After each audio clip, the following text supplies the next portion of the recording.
Bigger than caves. Give me some insight. Yeah, I was looking forward to it, and then I watched it.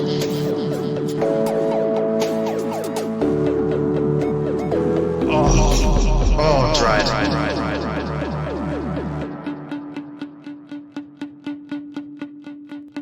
Hello, welcome to Bigger Than Caves. I'm Zach, and I'm using a really fake radio voice this week.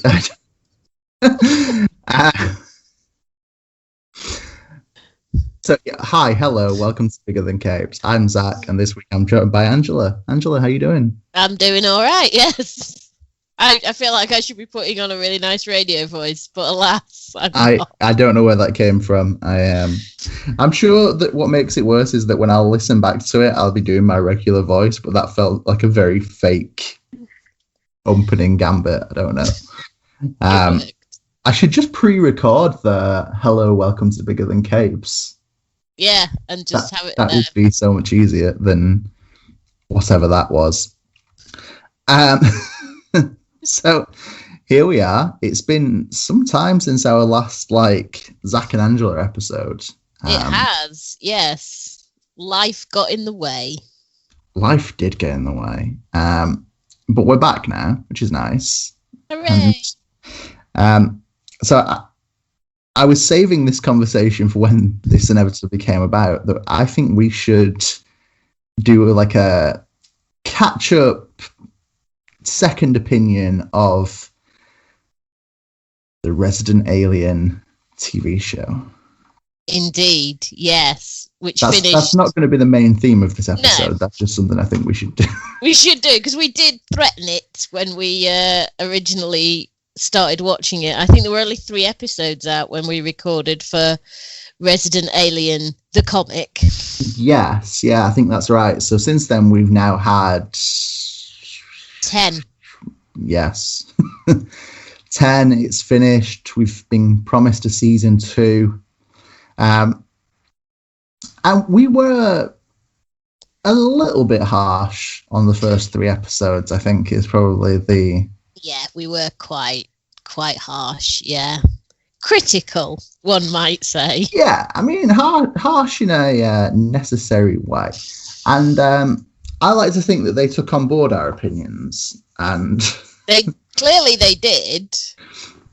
Or either that, or everybody who watched it had the same kind of opinions, including the people who probably wrote it months beforehand.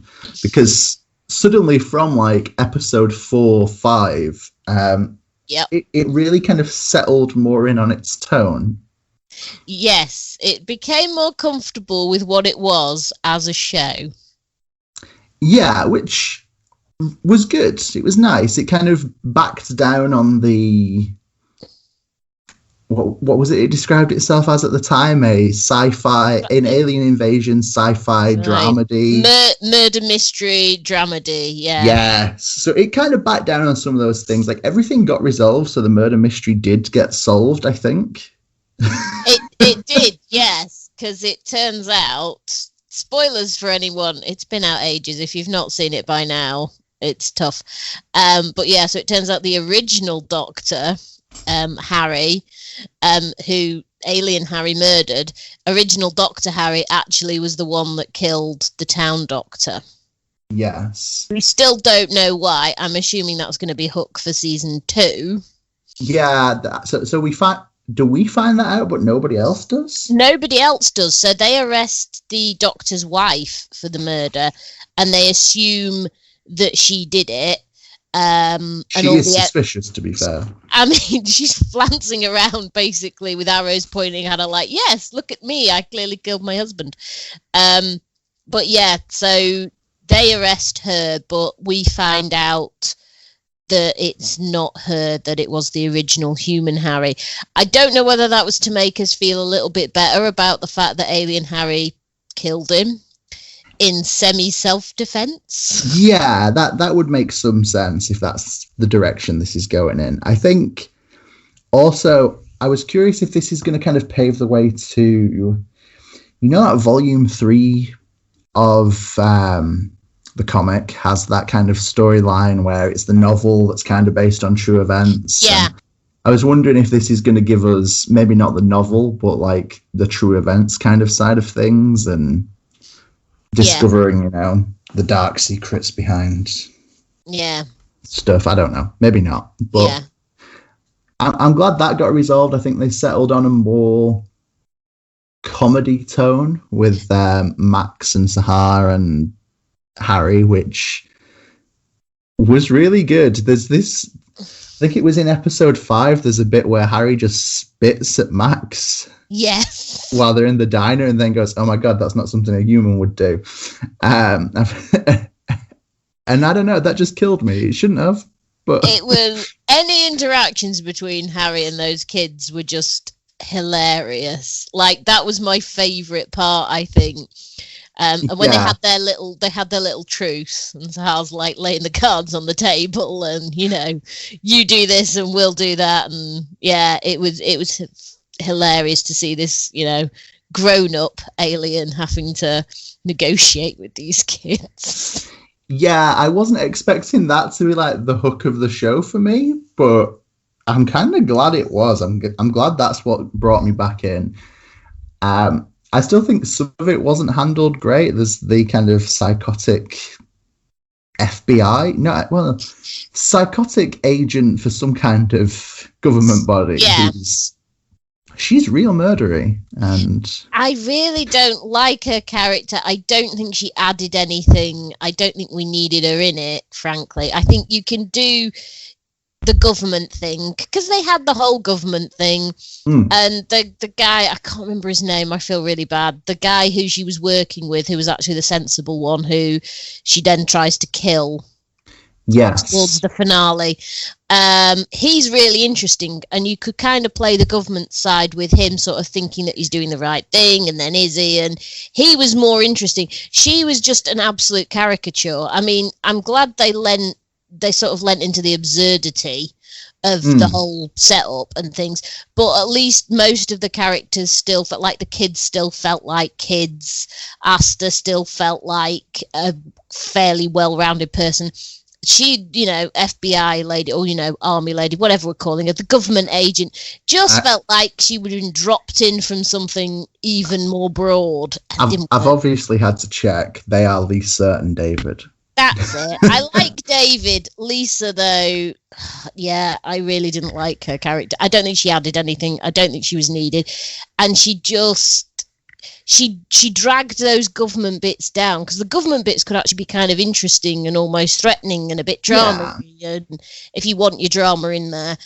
But she just brought it to a level of ridiculousness, and it was like, I can't take this seriously. No, I do agree. I think they kind of played the government aspects in a very different way to how it is in the comic, which I think is one of the downsides of the show. But I think, largely does improve. The comedy gets better. The kind of reveals that people know he's an alien as the show goes on really works. Despite our initial harshness, it did turn into a really good show, and by sort of episode 8, I was really, really into it and really enjoying it. Yeah, and don't get me wrong, completely different from the comic in nearly every way. There is very little in there that relates to the comic at all. Oh, yeah. And I didn't expect to get, like, invested in, like, the Sheriff Mike, Deputy Liv. Oh, yeah. To the degree I did, to the point where it was like, they had that karaoke scene in like. Yes. Oh, that was great. It was really nice. You know, they're friends again. I don't know. I wasn't ready for that because it doesn't make any sense. And but I don't know. There's some really good bits and there's some really good characters. It's not necessarily laid out in the way I expected as a show or as anything. I think it was a really odd everything, but kind of came together in the end, and that's I guess that's all we can ask. Maybe. And they sort of left it open. They left it very open for a season 2. It does feel like that has been the plan all along. Yeah, I think if people were expecting Harry to destroy the Earth and kill all of humanity at the end of season 1, they might be disappointed. Yeah. I mean, you know, the thing is you knew that was coming. You knew he wasn't going to do it. It seemed unlikely. It's a real, like, gutsy move if you do end like light-hearted comedy sci-fi with like, and then he killed all the humans. Yeah, I think that would have been a tough sell, but yeah, but the way they actually played it out in the end, because he was going to do it, he was very close to doing it, and then at the very end he sort of decides not to do it. He's like, okay, I have friends here, fine, I'm not going to kill my friend. But it was still quite, there was still the humour about, you know, by the way, there's pizza in my fridge or freezer or something. Yeah, he leaves these big stack of pizzas on the kitchen counter in the fridge. Yeah, that's painfully relatable, actually. Yeah. Yeah, so it did stick the landing. I'm glad there's going to be a season 2. And best of luck to them on that. We shall see. Yes, definitely. So I kind of need to tangent into something else starring Alan Tudyk for a second. Go on. Did you ever watch The Tick? Yes, and he was danger. He's a boat. Yeah, he's a boat. Yeah. After so. Did it start in like 2019, 2018, I think? 2017. Longer ago than we think, which is true of most media these days. True. So in 2017, I watched the pilot. Yeah. Then again in about 2018, 2019, I watched the pilot. Then last year, I watched the pilot. I'm sure you're spotting a theme here. Yeah. And then like a couple of days ago, last week, I actually decided to carry on and watch the rest of it. And man, it's good. Yeah. For those of us with nostalgia for the cartoon back in the day, it's quite good. It's really weird because I know I've seen the cartoon and I don't remember any of it. I remember that there is a tick. It's very good. I definitely need to go back to it, but honestly, in the weirdest of ways, this has made me think, man, have I been missing out on the Tick for all this time? Probably not is the answer, but yeah, legitimately surprised by how good the Tick is. I'm like just a little bit into season 2 now, and I'm real sad that I know there isn't any more after this season. I mean, considering how long it took to get 2 seasons out, though.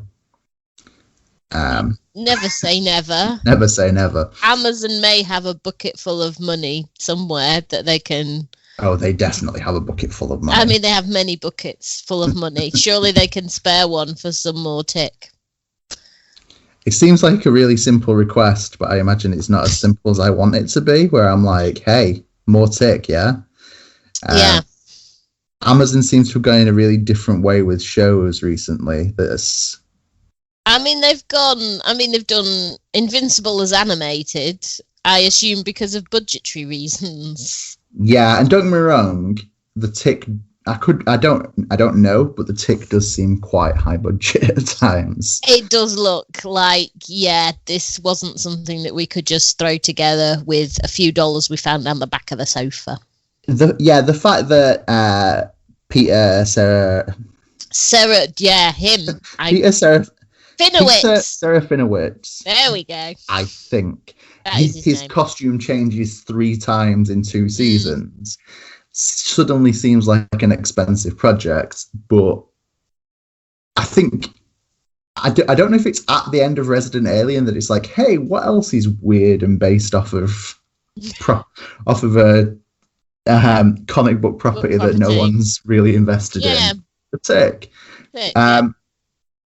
But yeah, man, real good cast, real real ridiculous, and painfully self-aware. And I think that's that is the beauty of the Tick. It knows. It just knows. Yeah, and it makes the exact jokes I want to make. Like, there's one point in the episode I watched yesterday where the Tick's like, and we cannot allow this spree of evil to stand. And I'm like, Spreevil. And then literally the next second, he's like, yeah. Spreevil. Spreevil, yes. And it's like, wow, this is like a... this is the kind of wordplay I would have written for this show. And knowing that kind of makes me a little bit sad, but also incredibly grateful that someone else is working in the same dumb level that I am. I just feel like it speaks to us all in the way that it just, stuff like that. You're like, yeah, I can relate. Yeah, I know. That's what I would have thought. So big into Resident Alien, big into the Tick at the moment, and Alan Tudyk has a boat. I didn't know I needed it, but I mean, the guy has range. He does, as long as it's like real weird. Yes, as long as it's like robots and boats and aliens. I feel like he has played a couple of humans. Firefly's human, I assume. Yeah. I mean, he was basically a child in a man's body in Firefly. Not that much has changed in his like. No, nothing's changed. What is it? If you watch the honest trailer for Firefly, it does sort of say, and Alan Tudyk is Alan Tudyk. Yeah, it's kind of charming because, we get a lot of actors who kind of play themselves and it can be kind of annoying, but when it's him, I'm kind of okay with it. Yeah. It's like, even when he's a boat, he's still like the exact same character in webcam mounted to a boat format. Yeah, I'm trying to. He's even the same in. I mean, I'm going back, but I, Robot, the Will Smith film. Oh God, yeah. He's Sonny the robot. Yeah, he is. And you can still tell it's him, even though he's basically been replaced by a CGI robot. Yeah. It's a more serious version, but it's very obviously him. Yeah, you can spot him. Although I did struggle to spot him as K2, I have to say. In Rogue One. It did take me most of the film where I went, hang on a second. I think that's one of those instances where he actually varied up the voice a little bit rather than just... Yeah, it's very different to his other voice work. Like, he did a couple of voices in, oh God, what was it? Star and the Forces of Evil, which was a cartoon that was on Disney XD. The past. The past. And he did Ludo in River, who was Star's dad. And both voices, you could definitely tell it was him. It was very obviously him. Yeah, I think...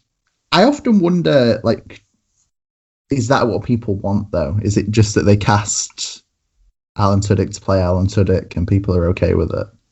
I feel like they do at this point. Yeah, it's like Disney put him in all their animated films, even if they have to put him in as... I mean, what was Tuk Tuk in Raya and the Last Dragon? Because that's who he played in that. I mean, he was the chicken in Moana. Which seems like, with no insult meant to him, it seems like that's a role nobody needed to play. Yeah, it's like, because they do say, because he's been in every single one since Wreck-It Ralph, so there is this myth that he's sort of Disney's good luck charm, so they always find a way to put him in there. And obviously in Moana, it's Pacific Islander culture, and he's not a Pacific Islander, so it's like, well, what role can we give him? We'll throw him in as a chicken, and then at least we've got him in the film. And it feels like with Raya and the Last Dragon, because that's obviously based on Asian culture, and, it's sort of Asian actors involved, and it's like, well, what can we give him? We'll give him the weird animal sidekick again. I mean, if you're good at something, I guess. Gotta go for it. But yeah, I can't imagine that was particularly taxing on acting ability. Maybe I'm wrong. It's got to be said. If you start looking into Alan Tudyk's, like, what's the acting equivalent of a bibliography? Filmography, thank you. It is just everything all the time. I mean, he's in everything. He's in everything. He's never short of work, that man. To be fair. And fair play to him. So, yeah. Hustle away, sir. Hustle away. So, have you been watching anything else Alan Tudyk related, superhero related, or are we should we get to the point of the show, do you think? We probably should. I'm trying to think now. No, I've not. I've nothing with his voice in it lately that I know of. But he's in everything, so I might have been watching it. He might have been in there accidentally. I mean, we can have like this regular Alan Tudyk watch, like check-in segment where we. I think we should do that. Moving forward, we'll just see what we watched this week that he's in. I didn't expect this segment to go for that long, and I like that we've done this like instead of comic book news or instead of anything relevant. We've just gone down the filmography of Alan Tudyk route. Well, I'm into it. I'm a bit surprised, but I thought we were just going to touch on Resident Alien, and then I remembered the tick, and then it just spiraled out. So back to the point of the episode. The point of the episode, which we will now return to, is Homesick Pilots. Yeah. Now, some people may remember that once upon a time we talked about the first issue on another podcast at another time in another world. Yes. However, that's not currently available online. So if you missed it, you get to relive it live now and in person. Yeah. Except in person and probably not live. But other than that, yeah, live and in person. I feel like I should have like an intro for this prepared, and I don't. So unless you've got something like structured, I was just going to like roll the dice on describing this comic. Just go for it. Roll that dice. See where we end up. Okay. So Homesick Pilots, the first trade is out on the 19th. It's by the name of Teenage Haunts. We have all the single issues, so I'm pretty into jumping the gun on this one a little bit. It's written by Dan Watters, who I interviewed last year, and at that point, I think he'd just started working on this, and it was kind of a mysterious project with no name. It is arted by Caspar Wijngaard. In advance, well, not in advance because I've just said his name. If I'm wrong, I'm real sorry. Yeah, we apologise for the pronunciation of your names. We don't know these things. Yes, but I think I'm settled on Caspar Wijngaard. If I'm wrong, correct us, people of the internet. Lettered by Aditya Bidikar, who is one of our go-to letterers for all the things we read, it seems. Yeah. Then we've got extra things. We've got, designer Tom Muller, production artist Erica Schnatz, and White Noise Marketing Tara Ferguson. I'm going to assume that's White Noise as in that collective we talk about a lot. Yeah, that collective we really, really like. Yeah. Yeah, we probably need to stop, I think. I think we've had a dangerous amount of Rom V, Dan Watters, Ryan O'Sullivan, and Alex Patnadal this year. Actually, maybe slightly less. Alex and Ryan. So maybe we need to even out our White Noise Collective discussioning towards the two lesser known members at this point. I don't think they're lesser known. I think we just discussed less because they have less new issues. Yeah, lesser covered. Write more stuff, guys, so we can talk about you more. I mean, we did talk about Friendo at some point recently, so I feel like we did. Yeah. Was that also a different podcast? Never mind. That was also a different podcast. That was the Christmas of last year. We had a very White Noise Christmas. Yeah, which I feel like was completely unappreciated by everybody because it came out on Boxing Day. Like the fools we are. Anyway, Homesick Pilots, right, in a nutshell. Yeah. Homesick Pilots are a band. The year is 1994, I think. It is, yeah. Oh, thank God. The year is 1994. Homesick Pilots are a band. They are Amy, Rip, and Buzz.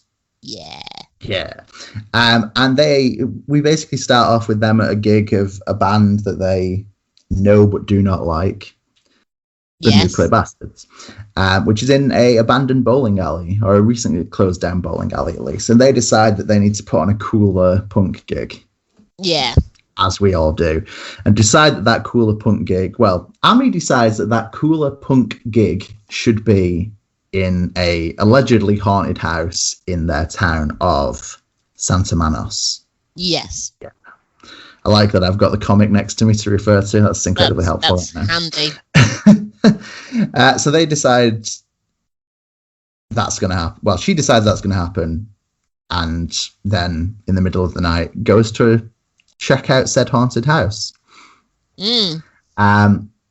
Which goes interestingly. And then her friends go looking for her because they know she talks about it. They run into the Nuclear Bastards there and have a kind of showdown in the house where the house gets real murdery. That's the word I was going to go for as well. And then Amy is kind of sent on missions by the house to claim back objects that are haunted that have been taken from the house, to bring back the ghosts that have gone missing. And then this book basically spirals in a direction I didn't expect. Well, no, I did expect, because it's the opening pages and Dan talked about it last year, of haunted house mechs. Yes. But in a way that,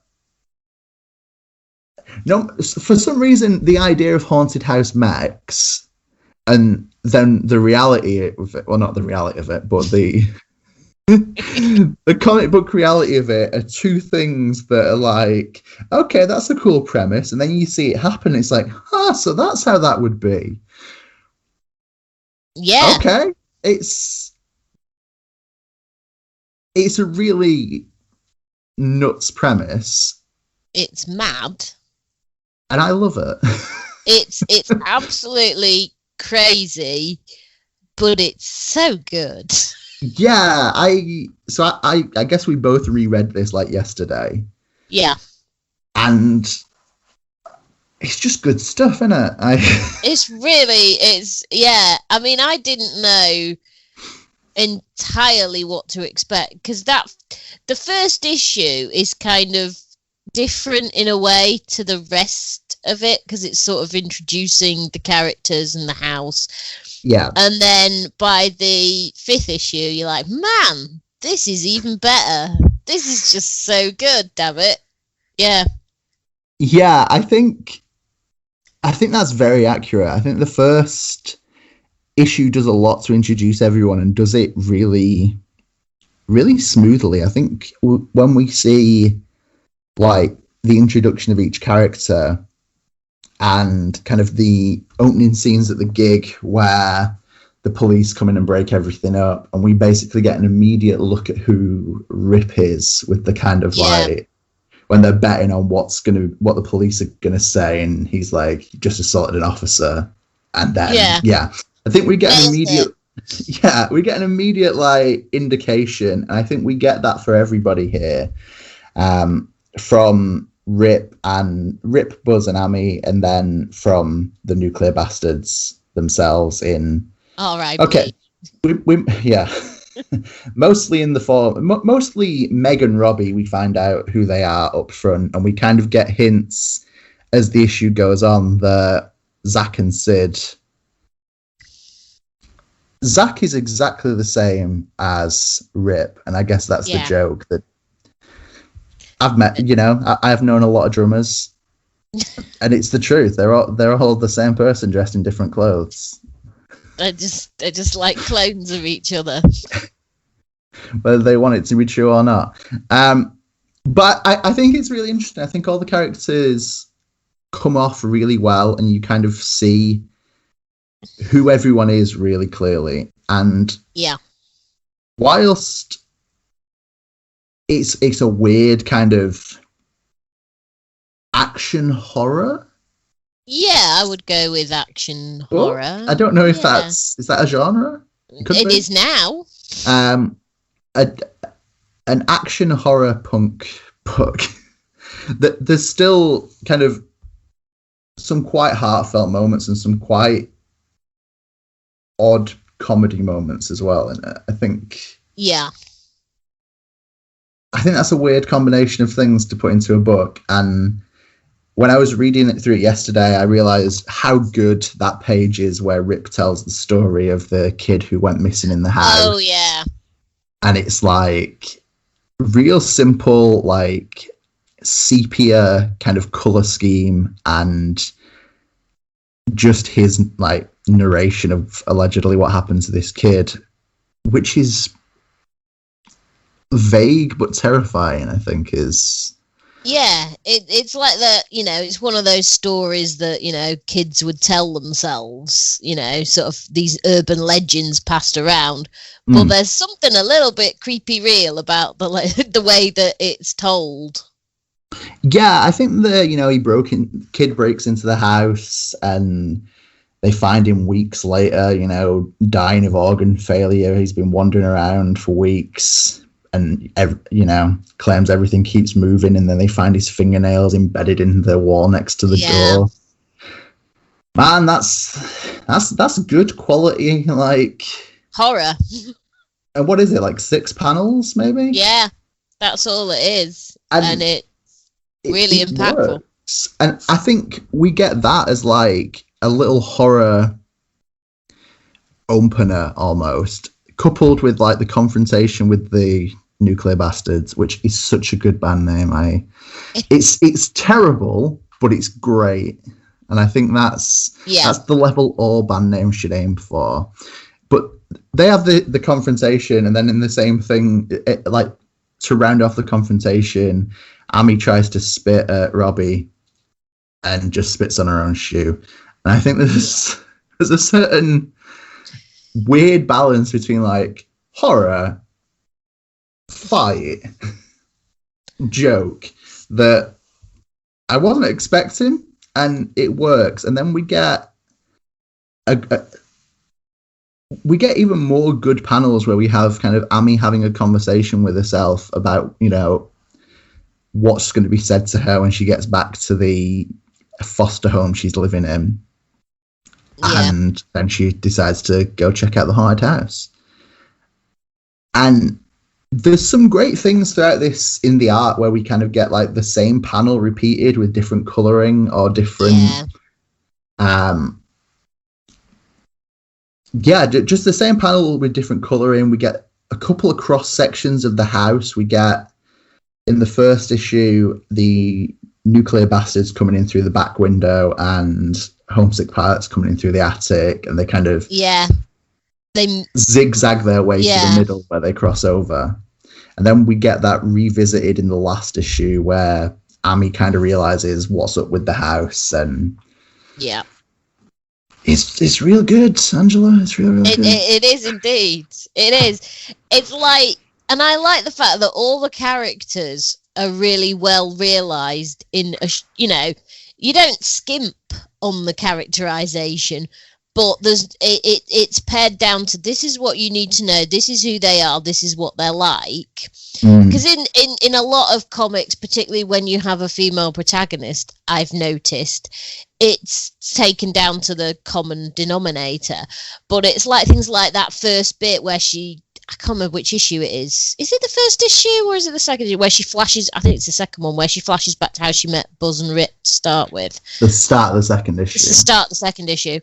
But that just sums up how their relationship started in what is actually just a couple of pages where she's going, where she's tightrope walking across the top and she falls and Buzz kind of attempts to catch her and kind of fails, bless him. And they have that whole exchange about the Ramones, and it's just so good. Which, all right, I mentioned this on Twitter, and the exchange about the Ramones. at the time of issue 2 coming out. And I'm going to butcher this because I can't remember all the words. When Buzz says that the Ramones suck because they're a bunch of old guys trying to play pop, but they suck at it, and that's why they're so angry, and that's why they're so great. Yeah. There was something about that little, 2 panels that at the time immediately made me think that is the best, explanation of the Ramones in, I don't know, less than 30 words. That's just you've completely explained the Ramones. And immediately off the back of that, I decided to do something that I wanted to do for ages and listen to every single Ramones album from I don't know, I want to say 74, 77, 70, that year in the 70s. Yeah. And decided to sit down and listen to every single Ramones album. Not in one sitting, that'd be madness. I'd be dead. Ramones overload. Which, can get you. That is really bad for your system. So I decided to sit down and listen to every single Ramones album in, progression. Marta suffered through it. I don't think she had a good time. I did. I had a great time. And I feel like that's all Homesick Pilot's fault, because if not, I'd be a normal person, right? Yeah.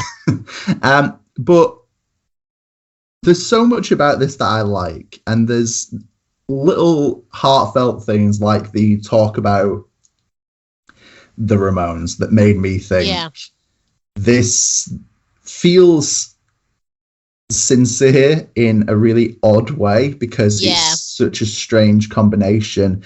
I also felt like we get that with the pages that are just black with a little bit of narration. Yeah, I really like those because it's almost like a segue, but in a really subtle way. We have there is a scene, something happens, and then sort of almost like Army's trying to work through it, and then we're somewhere else, and it's just it's like dropping through the rabbit hole a little bit, and I really like that. Yeah, definitely. It's I think it is a little bit of a break between everything else, and it does work as a good segue. I also think it's got some of the best bits of narration. I think there's certain things. There's a conversation with yourself. There's a section later on in, I think it's issue 4, issue 5, I don't know, where Amy talks about their house putting corridors between people, and then uses that as a metaphor, and it's real good stuff. I realize right now that we're just kind of gushing over Homesick Pilots in no particular order. The thing is, I stand by it though. Yeah, it's easy to do because I don't tend to read a lot of horror books. I'm finding I'm reading more and more. Don't know what's happened there. I think that might be partially my fault. I think it might be your fault, but we'll gloss over. But it's not like a typical horror book. There's clear horror elements. It's a house that murders people. Let's not gloss over that.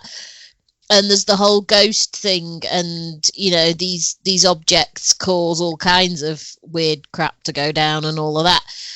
But at the same time, it's not just a horror book. It's a book about friendship and relationships between people and lost teenagers trying to work out how they exist in the world, and all of that kind of stuff going. There's a lot going on. And then also, haunted house mech fights, which is where, but it all works. You wouldn't have thought that something that can be so sincere about the character stuff can also go really absurd, but that absurdity is absolutely believable. It's I believe that a haunted house can get up and punch a ghost in the face. And that's really hard to do, to sort of mix up those genres all together and have it be this good.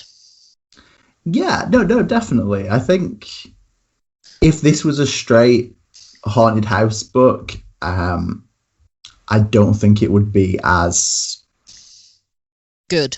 Yes, thank you. Now, it's like what's that book that is Image and it's a haunted house book and I love it and no one cares? Ghosted. Oh, yeah.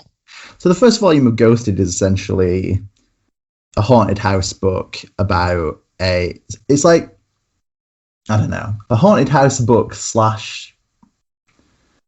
Ocean's 11, and someone's tasked with stealing a ghost from allegedly the most haunted house. And it's a really good book, but it's a hard sell because it is exactly the book it says it's going to be. And whilst this is exactly the book it says it's going to be, I think there's a lot more depth to this and a lot to get into. If you're not into it for the ghosts, maybe you're into it for the haunted house mechs or the more heartfelt moments, the friendship, the references to punk music. Yeah, maybe you're just into it for the punk, and I can I can respect that as well. You know, it's all good. I think there is a relatability, and I think this one of the draws for me is like that opening scene where they're at the gig for the band they hate, talking about how they need to do something cooler, because I've had that conversation. It's relatable. Yeah, and I think that thing where you have a band where like they're friends with, or at least it comes across that some of them are friends with Meg, but maybe they don't like Robbie and the rest of the bastards. I got that feeling, yeah. And I think you have that. I think I've known bands where we're like friends with one person, but we don't really like the rest of them because they're kind of the worst. And it is relatable from that sense. And I think all the kind of punk band, or any band for that matter, moments do feel kind of honest and relatable and quite teenaged, and unfortunately even not teenaged. Yes. Make of that what you will. Yeah. But yeah, I think there's a lot of different hooks to get you into this, and I really think everybody should be into this. Or maybe not everybody, but I think everybody should at least give this a try. I think they should, because like I say, I didn't know what to expect, and it's, horror books are not generally my thing, but that's changing. We'll gloss over. But then when I started reading it, I was like, oh, this is good. And then by issue 3, I was like, this is really, really good. Yeah, I think there is a clear pickup. I think whilst the first 2 issues kind of establish a lot and establish quite a range of things, like we obviously get the characters and like the concepts of the haunted house and the reality of the haunted house in the first issue. Second issue, we get kind of caught up on how everyone knows each other, and then the brief fight where Amy tries to get back the horseshoe from the possessed woman. Is she possessed? Cursed? Possessed with luck. No, cursed with luck. Cursed with luck, yeah. And see, that goes in some really interesting directions as well. Yeah, the idea that good luck can be a curse, and it makes you question what's real and what's just because you've got good luck from the horseshoe. And it's a really interesting, strange combination of ideas, and I really liked it. I think whilst it's obviously a pretty tragic story, there's some really interesting things, and we see like she walks away from a car wreck because she's lucky, and things like that kind of do a lot to show just how powerful even one of these ghosts is. Yeah. And then we obviously find out that the horseshoe is old James, who owned the house, and we get his like backstory from Buzz later on. Which is that is issue 3, isn't it? Where he kind of does the reveal that old James, had this house and lost everything but the house, and then everybody who's maybe not everybody who's lived there, but there's been murders, there's been suicide. That was the murders, like the murder bit where you've got like it is like a toy mech with just a close up with the blood, and then it's like really bad murders or something like that, and then the next panel's a child holding it and it's covered in blood, and it's like, that's dark. But also, and then I think there's suicides, and you have a sort of a silhouette of somebody hanging in the next panel. That whole page about when Buzz is describing the terrible things that have happened in this house. It's not sensationalized, but you get just enough to go, yeah, really, really bad things happened in that house. Yeah, and I think we get issue 3 is kind of, I guess, the history of everything, isn't it? In a way. So we see the issue starts with Amy talking about how the band's first gig went, and credit to Caspar for something I complained about recently, a man who can draw guitars. Yay! It's such a simple request, but it really matters to me. And he's done well there. I just like it when people can draw guitars and basses and are aware of how they work. Relatively common objects, yeah. And yeah, then we get the history of the house, and we kind of see Rip with his street punk friends who are kind of the worst.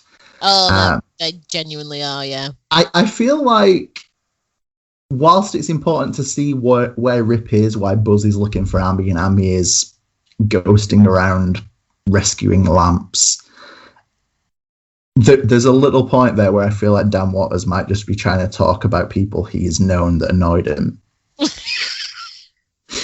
Yeah, there's that scene at the Bad Religion gig where the guy's like, I hate music, that's why I listen to punk, because it's horrible. And it's like, no, this is a conversation you have had at a Bad Religion gig. I believe that entirely. Yeah. Definitely. And the way I'm okay with that. It's funny, and it's unfortunately is relatable. Yeah. Just the way the guys, punk might be good if punk fails, good. It's like, that's fine. You've met a guy like this, definitely, haven't you? Yeah. Yeah. But I like that, and I like the idea that I feel like there's a lot of. Okay, I've talked to Dan last year, and I know about him being, involved in the grindcore punk scene, and I can obviously see that there's a lot of his experiences layered in this. I don't know how punk Caspar was, but I'm willing to find out. But I can definitely see that there's some teenage experiences folded into this. Yeah. Which, again, I think helps make it relatable and makes Amy, Buzz, and Rip feel very human and proper people. Like, well, that's it. I don't know why I got dead like Broad then. But. Yeah, proper people, like, because they are like proper people. But it's like they're really well rounded as characters, and you get, it would be so easy to just reduce them to kind of stereotypical teenagers. Like, you could have Rip be this stereotypical, teenager into punk and stuff, but you've actually got, like, the fact that he kicked the police officer, assaulted the police officer. It's hilarious when he's jumping out the window and it's like, nailed it. Yeah.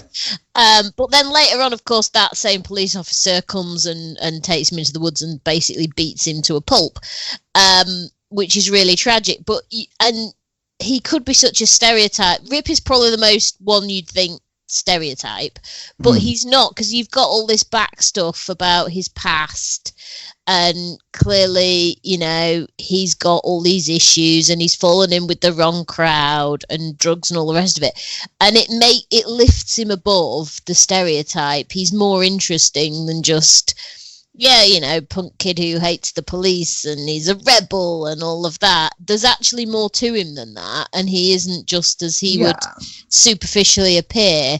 And like, even with Buzz, the fact that he is so determined to find Amy and what went on, and he's a really good friend, And even the little bit where she comes and visits him while he's in bed, that sounds terrible. But she's trying, she's picked up a haunted lamp. She's just on her way back to the house.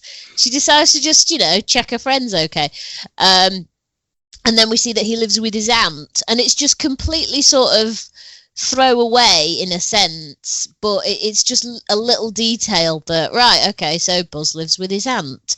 They've all got these interesting broken home backgrounds, and it's just, foster kids in the system, and what happens to the parents, and it's just interesting that it's never sort of pushed in your face. It's done completely organically, and you realise, oh yeah, these kids, they've had it rough.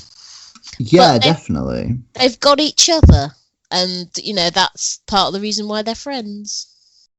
Maybe. Yes, I agree. No, I think it's true. I think there's some subtle little, showing us that Buzz lives with his aunt, and that then showing us that Rip hangs out with a bunch of old punks under a bridge, and I think it all serves to show that they are kind of out on their own and not your typical teenagers, which is good because we have a lot of books with your typical teenagers. We do, particularly at the moment. There seems to be a glut, which I'm not complaining about because most of them are good, but it's nice to have more real. These feel like real teenagers in a sense. Yeah, and I think it's nice as well that it feels like, for perhaps something that's quite rare, it feels like this is someone who's into punk, or at least very much was into punk, writing a bunch of punk teenagers rather than someone adding a punk teenager to make them more interesting. I think we get a lot of comics, or at least have got a lot of comics, a lot of everything, a lot of films, a lot of comics, a lot of books, thank you, other media, television shows that introduce the goth kid or the punk kid or whatever, just to kind of be like, hey, we've got one. Oh god, that's just made me think about how much the end of The Breakfast Club annoys me. Oh god, yeah. Is it Alison who's incredibly goth and then stops and then she's normal now. She's grown as a person. She has let go her goth ways, and it's like, really, that's a great lesson for teenagers. Anyway, criticism of The Breakfast Club I can save for another time in another podcast. I don't know what podcast that would be. There will be one out there. There's a podcast for everything. But to go back, but it does feel like Dan Waters is kind of writing this from his own personal experience, and that gives it a really good, real feeling. It's not performative. It just feels real and more relatable as a result. Yeah, definitely. And that's nothing but a good thing, if you ask me. Yeah, it's a very good thing. To move away from the relatable for a minute. Yeah. Also in issue 3, we kind of see the full collection of ghosts, as we mentioned. And we consistently get, actually, throughout a few issues, that a panel where everything's fine. There's a flash of red, and we see the horseshoe old James silhouette in a door, and then everything flashes back to normal. Yeah. Which is so good in like a cinematic styling of this is, the flash of the ghost that you're not sure you've seen. But whilst we see all the different ghosts here, and we see, the Gundam figure and so if I've got this right, it's a horseshoe, a lamp, a fridge, a wardrobe, a Gundam, and a clock. Yeah. The clock isn't introduced until the end of the clock's late 3. On. Yeah. Yeah. Oh, or maybe issue 4. It might be issue 4. I can't remember. Not sure. So we kind of get these visuals, and we see later on that they all different aspects of the house and can become this kind of haunted house mech that stands up and houses about. I don't know how you describe a house that stood up, but then we also see in the first fight with Ami, we see that the horseshoe in itself can be this kind of one-person mech thing. Yes, because is it issue 4 where it kind of teams up with Buzz?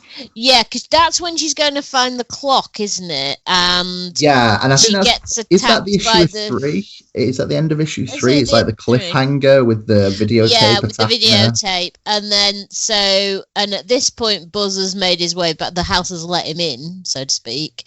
And the house then uses him, and the horseshoe makes it, like you say, like a little mech suit. And then he goes off to help Ami. And that in itself is interesting because that's the only ghost we see doing something like that. And is it because it's the horseshoe, and is it because the horseshoe directly relates to James, who owned the house, whose ghost is... What I love about his ghost is literally he has a horseshoe for a head. He still has a terrifying kind of lower half face. Yeah, he sort of has a face, but his head is a horseshoe, which is just a great way to visualize that because it is something not human and a little bit creepy. But he seems to have that power to, here's a suit. And at first you think, oh, it's great, he's teaming up with Buzz, but it's entirely selfish because he just wants Buzz to rescue Ami, and then he just abandons Buzz because he's not interested. Yeah, basically. And it's interesting because we have that scene where he's kind of jumping across town in like an Incredible Hulk style fashion. Yeah, it's quite funny. To go and save the day, and it's a kind of light-hearted, weird sequence. And Ami talks about how Buzz is having the time of his life while she's like fighting off a anthropomorphic videotape. That sounds insane when you say it out loud, doesn't it? It does, but it's true. I wasn't ready for that. But it's interesting. Yeah, we see like the house's priorities, and we also see like the willingness to work with Buzz to save Ami, and it kind of begs the question, is this where we're going? Are we going to get some kind of haunted house Power Rangers? I mean, that's where my mind was going. Yeah. Because don't get me wrong, the actual, whilst the initial design we see of the, I don't know if she gets a name, the lucky woman in California. Well, we're always in California. Lucky woman, yes. Yeah, the suit design changes, so she looks one way when she's merged with the horseshoe, and then Buzz has got a similar but different design where he's got like giant horseshoe arms. Yeah. And I like it. And then we kind of get the so much to unpack. The fact you just said giant horseshoe arms is a thing. I know.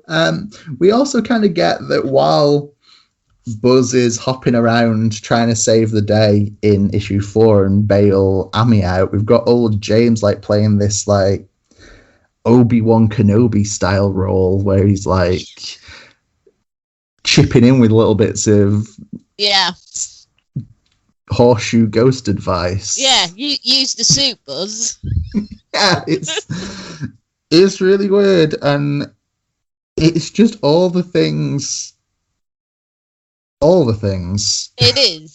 It's so good because there's a lot going on, and even when you've got Buzz hilariously jumping from roof to roof in his ghost mech suit, you've also got that narration about why he feels so exhilarated. It's like the first time that this happens, you feel like this, and ultimately you're going to be disappointed, but for the first time it's really, really good. Narration. I can't remember the exact, I wish I made notes of the exact wording. I've just put good narration, which isn't really helpful in notes, is it? But yeah, that whole narration bit where he's jumping about and Ami's sort of describing, you know, she understands that feeling is really good as well. There's so much going on above just his Buzz in a ghost mech suit coming to the rescue of Ami, who's being beaten up by a giant videotape ghost. If memory serves, the narration is about the first time you're at a punk gig before you've met, you know, that's it, the elitists, and you feel, you know, unbeatable, and yeah. I don't want to butcher Dan Waters' words by trying to ad-lib what I think the words are, but it's like that, yeah. It's good stuff, and yeah, it ties in really nicely with Buzz arriving and stomping into the action. Man, this is just such good art. We get a few pages where it's Buzz fighting TFT, the videotape monster, that have got very little dialogue other than like, I think he says goddamn lucky or lucky at some point, and it's got such a good action sequence vibe. And as we've brought up a couple of times this year with like Radiant Black and the upcoming Inferno Girl Red, Matt's been writing about Ultra Mega. We've kind of got a lot of like 90s kid ideas coming around now. So stuff like the transforming hero and the, you know, mechs and the kaijus and all coming together at a time right now. And I feel like we get vibes isn't the right word. We get glimpses of that here. So we get like this fight where Buzz, slightly bigger than usual, obviously, horseshoe arms, goes face to face with sentient videotapes.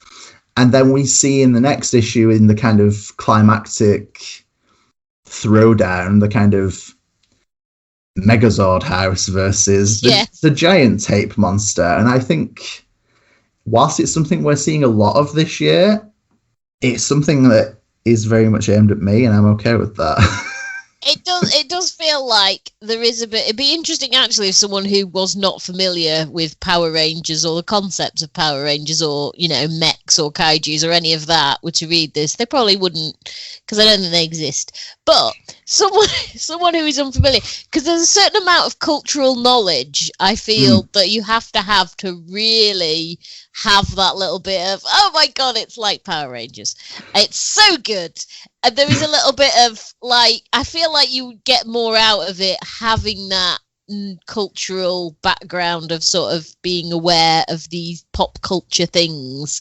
Yeah. And it plays to the audience in the best possible way. Definitely. And I there's something about Ghost Power Rangers as like a, even if that's not exactly what this is, and that's just like a loose description, that is just undoubtedly quite a cool idea. It's a level of weirdness I didn't really think we were going to get in this. I mean, okay, it's all levels of weirdness, but it's a more absurd level of weirdness. I didn't think we were going to get to that point where you were going to get like Buzz with giant horseshoe arms and things like that. I mean, you know that the house is going to get up and walk because you see that in the first issue, the first few panels. But you don't know that it's going to be punching videotape monsters in the face. No, you very much do not. And I could talk about this for a long time and just keep digging into other things. There are concepts I like all of this. Yeah. And there are ideas within it, because we get like obviously Buzz and Rip know that the house has killed the pilot. No, not the pilots. The house has killed the nuclear bastards. That's the one. But Amy doesn't know that because she wasn't there. She was off rescuing the horseshoe, so she doesn't know that it killed like 3 people she knows. Yeah. And there's some twists to that, and I think the reveal where she comes to learn that is the reality and then work with the house. There's a lot to unpack and a lot of baggage and a lot of layers to everything. There's awesome. I get to do that thing that annoys me. So yes. So, the location of the house is really, another main character here. Yeah. Yeah, there we go. But in a much more literal form than we normally get to say that, because it's rare that a location is given like a character and a personality and an active role in something. And I think the old James house as kind of a moving, living thing feels really different to when we normally talk about location being normally character. Normally when we say a location is a character, it's like metaphorically. It's metaphorically. It has an important place in the plot, or it's helping to tell the story in the way that it exists. Whereas this is literally the plot. This is literally partaking in the plot and telling the location story. Punching things in the face. It's different. It's literally, and it has got character, and the house itself is a character. And I mean that bit about where Amy where she discovers that it's, killed all the people.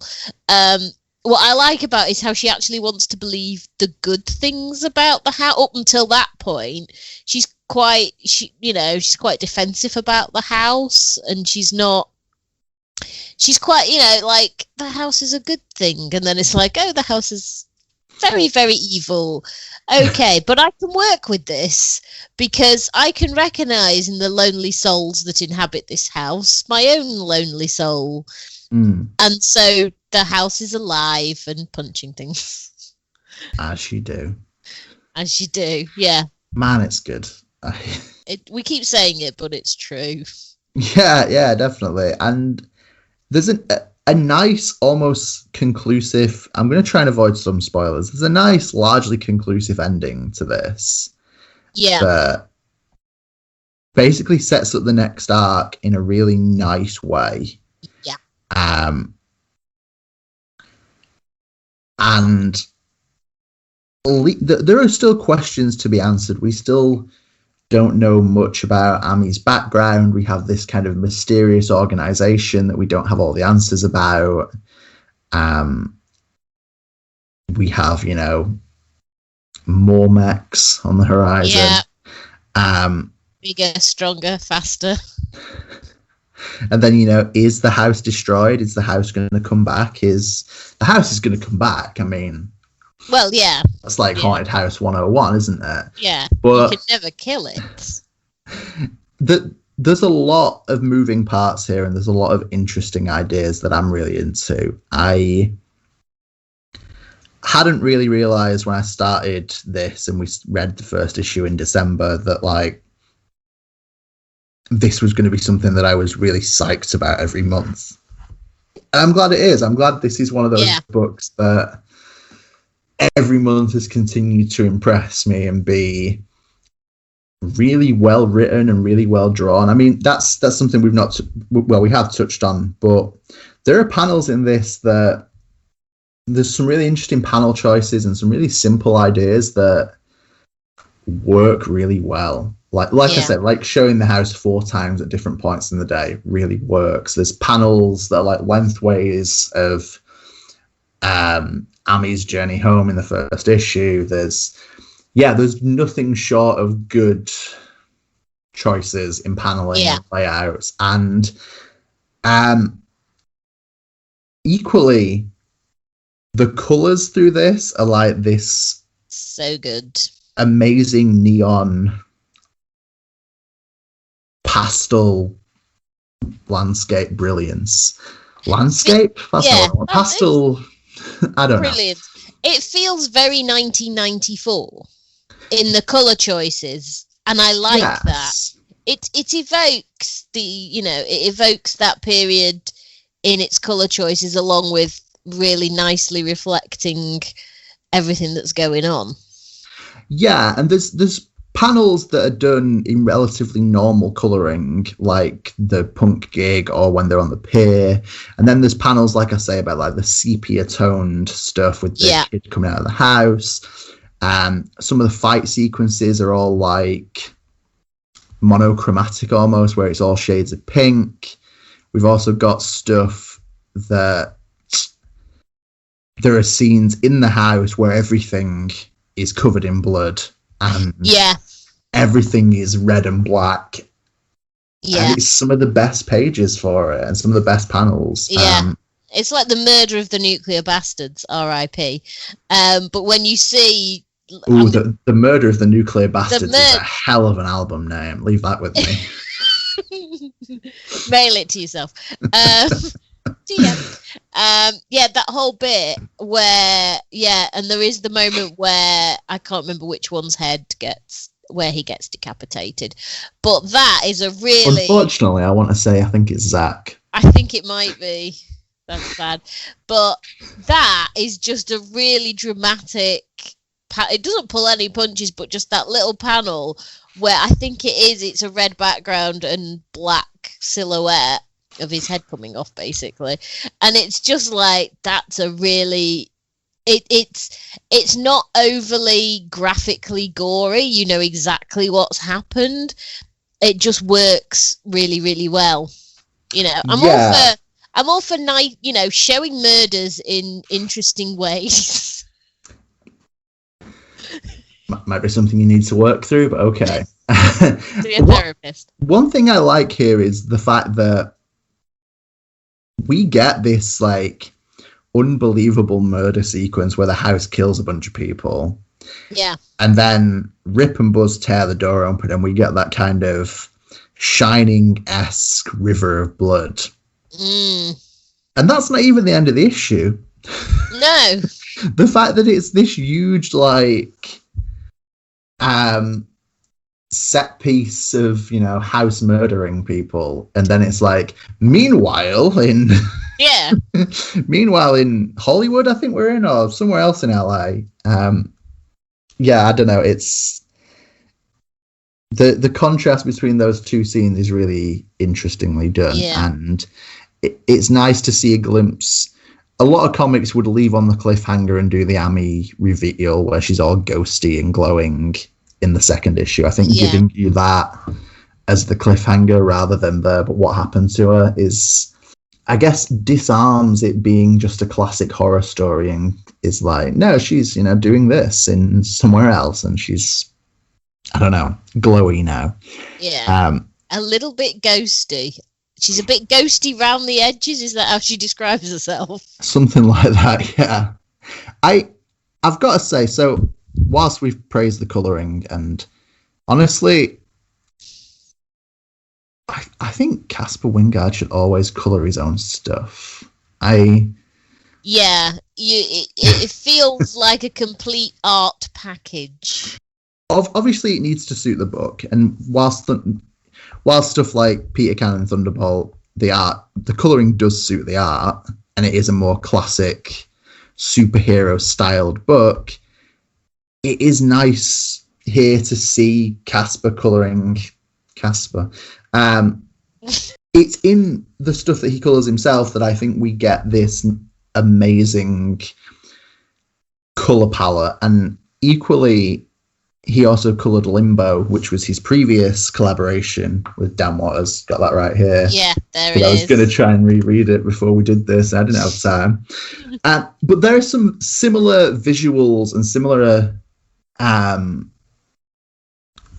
maybe not concepts, but similar bits of ideas. We kind of see like out-of-date media being used in Magic, and the whole kind of TV screen in chest thing also appears in Limbo. So I'm going to reread Limbo and see if there are any more immediate connections I've missed. But Yeah, I think Caspar Wijngaard's colouring of his own art is really nice, and I like that this is the kind of colour scheme that both of the books Dan and Caspar have done together have got. I think they look awesome for it. Equally, yeah, that's right, equally. Aditya Bidikar's lettering is real good. I mean, it is shocking considering we say that every time he letters a book. But there's little panels. I think it's when Buzz is hopping around the city. Yeah. Where he's saying like, look out, and it kind of cuts in and out of the bubble. Is really nicely done. I feel like we've seen him do that in other comics, but I can't remember what. I feel like he has. But I think there's a good showing that he's got some really good lettering ideas that do work. And whilst a lot of the lettering here is quite simple, I think stuff like the colours of speech bubbles. God, what have we become? Yeah. We get into the real nitty gritty. Yeah, for some reason, this is who we've become. But I mean, he is one of my favourite letterers. Throwing that out there. He's very good, so I expect nothing less than top-notch lettering. But there are some really nice little touches in the lettering.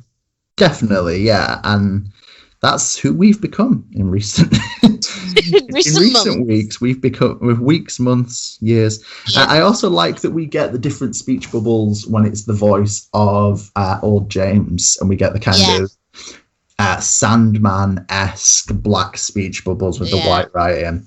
I imagine that there are many examples that are not Sandman. It's just as soon as you do black speech bubbles, it immediately makes you think of Morpheus. Yeah, that's the go-to, let's be honest.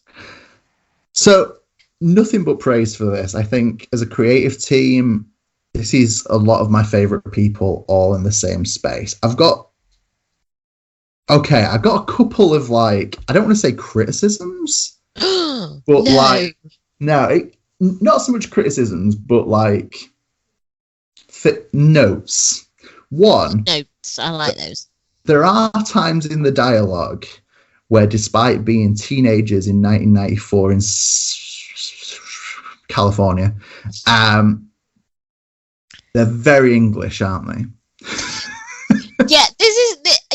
I mean, as someone who has been brought up in England and is only really familiar with English teenagers as a species, it's familiar. It never throws me out because I am used to the English teenager speaking. I imagine if you were actual American from actual California, there might be points where you go, these people do not sound like my native teenagers. I can't remember what it was. I should have made a note of it, but there's a few things that characters say that I think I can't imagine anyone that isn't English saying that. Yeah, I know what you mean. I can't remember any of them either. But yeah. I was going to try and flick through now and find, but I'm going to end up doing it for like... We're going to be here for a while. Yeah, there's like over 100 pages worth of comic here, isn't there? And... See, that's the other thing I like, just to buy you some time while you're going through those 100 pages, is there is a lot of content here, and it never feels overly long. Like that first issue is what, 32 pages, is it? It is, and don't get me wrong, not all of that is story. Not all that story. We have extra. Actually, no, it is. Most of it is. Yeah, we've obviously got the front and back cover, and then we've got a next issue preview, and then so it's 28 pages. 28 pages. So that's fairly hefty for a first issue. A lot of modern comics tend to be 30 pages, but you have a load of previews at the back and all that kind of stuff. So it's but it doesn't feel like that long. Like I remember reading that first issue for the first time going, ooh, this did not feel as long as the page count led me to believe. It's interesting. That's a good sign that the story's being told in the right way, is that it doesn't feel too long and it doesn't feel too short. But likewise, you go, wow, that's a lot of content, but it's all relevant. There's no filler. in this book. Or killer, I feel. Yeah. I was waiting for you to say that. I wish I didn't have to do it like every single time, but I think I'm like in a contract with myself now. I can't find the example of things being too English, but there's the few things that people say that's like, I'm not sure Americans would say these things, but I'm okay with it. I also, I questioned at one point, like, I wonder why this isn't set in England, and I'm guessing it's because, one, the haunted house up on a hill. We don't have that here. Yeah, and like the aesthetic of the wooden house isn't something. We also don't have that here. Yeah, so I can see that aesthetically there's certain choices you have to set this in America. Also, I just think I think it works a lot better to be an American set book. I couldn't really see this. I mean, I've read both comic book and normal book.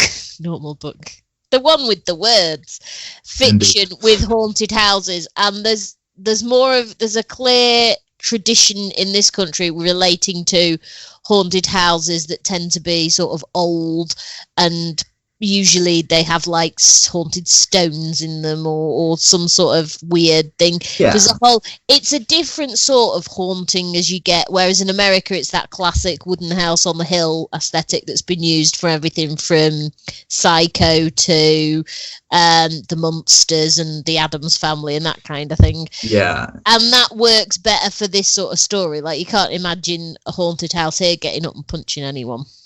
No, they're all a little bit too like short and wide. Squat is a good word for haunted houses in England. Yeah.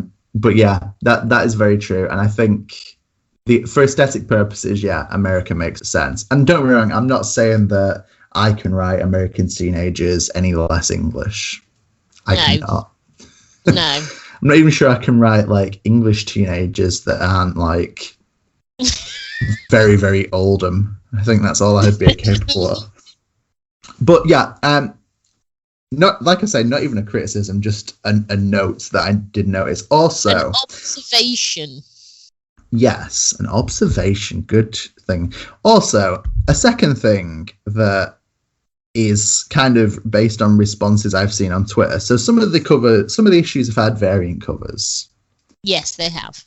And don't get me wrong, variant covers are very much our thing. We're a variant cover kind of podcast because of Valiant Comics. All right, we've been broken down and convinced that we need 6 copies of every comic we buy, and we need foil covers, and we need super ridiculous gimmicks because we're suckers.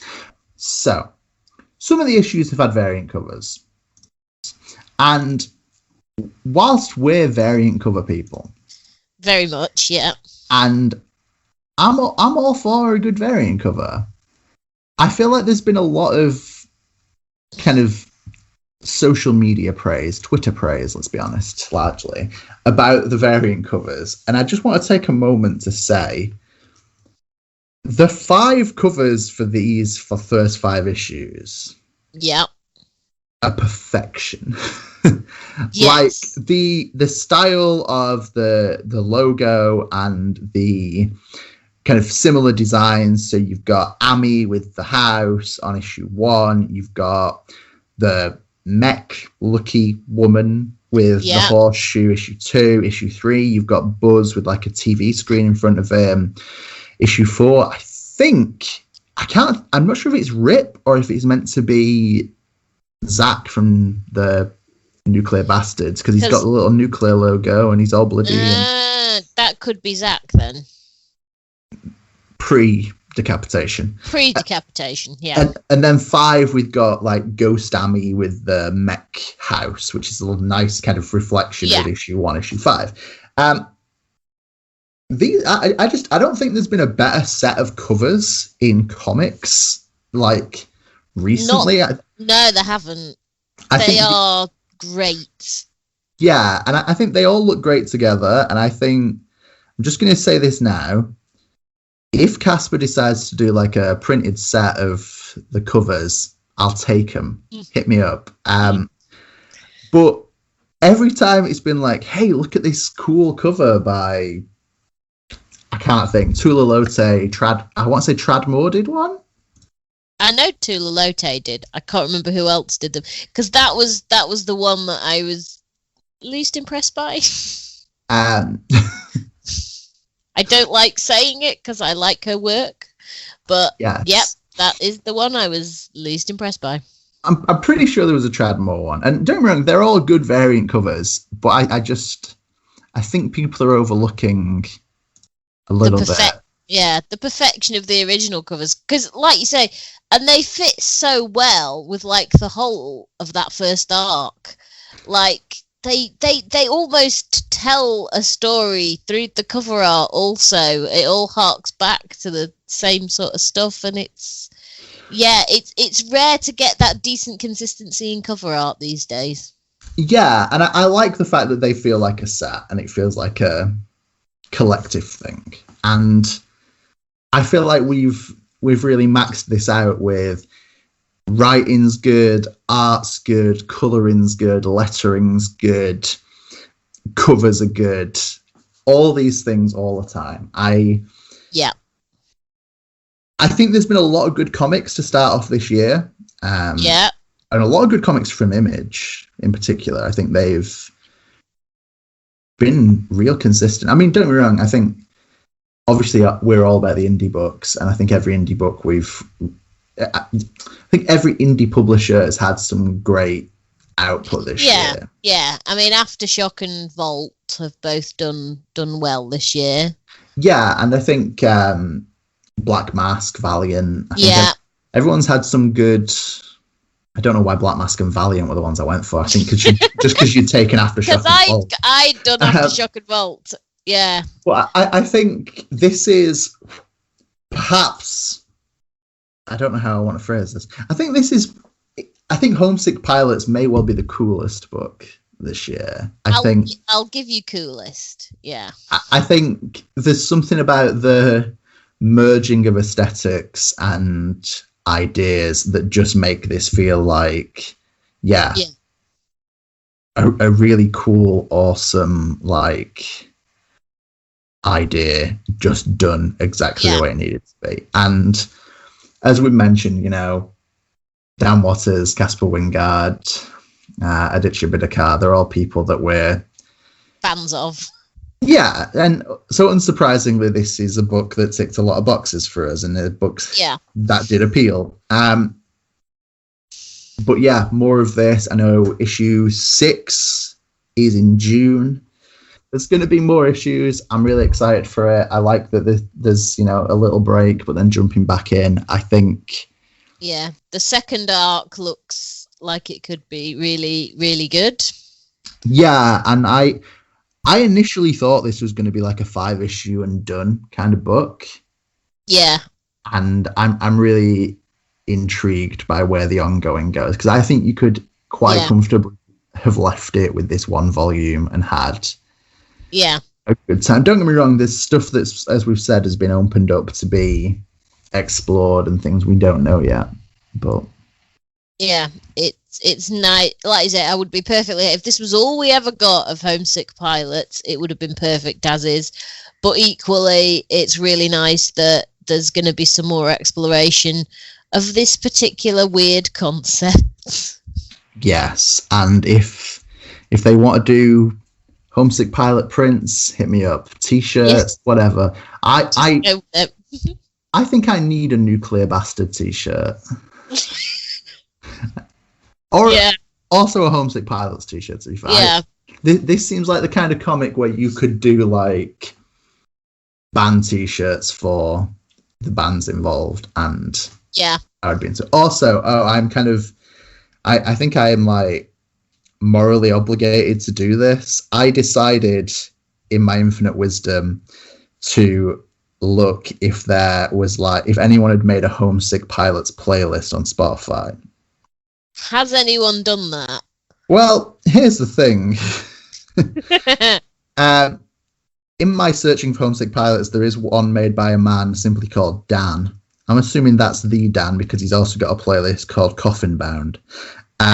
It would make sense, yeah. Which is, you got some AFI, you got some Operation Ivy, Pinhead Gunpowder, Misfits, Fugazi, Jawbreaker, Remote. It's all Zach all the time, if we're honest. Other people have also made Homesick Pilots playlists, but yeah, I largely think everybody should go look into that if you want a bunch of, eclectic punk from the 90s and before that, because I often do, as we know. So, yeah, it speaks to you.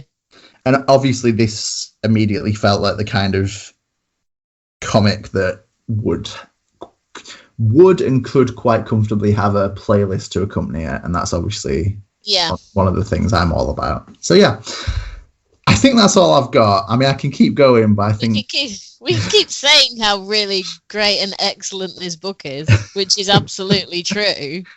But I think there should be a limit to how much I say that today. Yeah, at least. Yeah. The bigger, longer, and uncut not happening right now.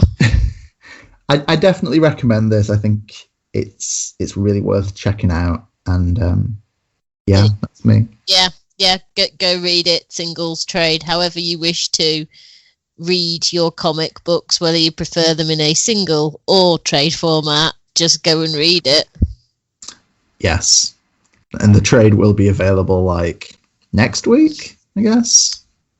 I want to say 19th, but 19th. So that will be at some point in the future. I can't remember. We've gone a little early on this podcast episode, but yeah, the trade's out soon. You can grab them all. I don't know how easy it's going to be to grab them in shops, but digitally, they're all right there for you. Yeah, they're just sitting there on Comixology, the website that doesn't tell you who the colorist is. That's right, or the letterer. Or the lettering. So we've been Zach and Angela. This has been Bigger Than Capes. Yeah. And remember that comics are bigger than capes. Bigger than capes. Not even close. No, nowhere near.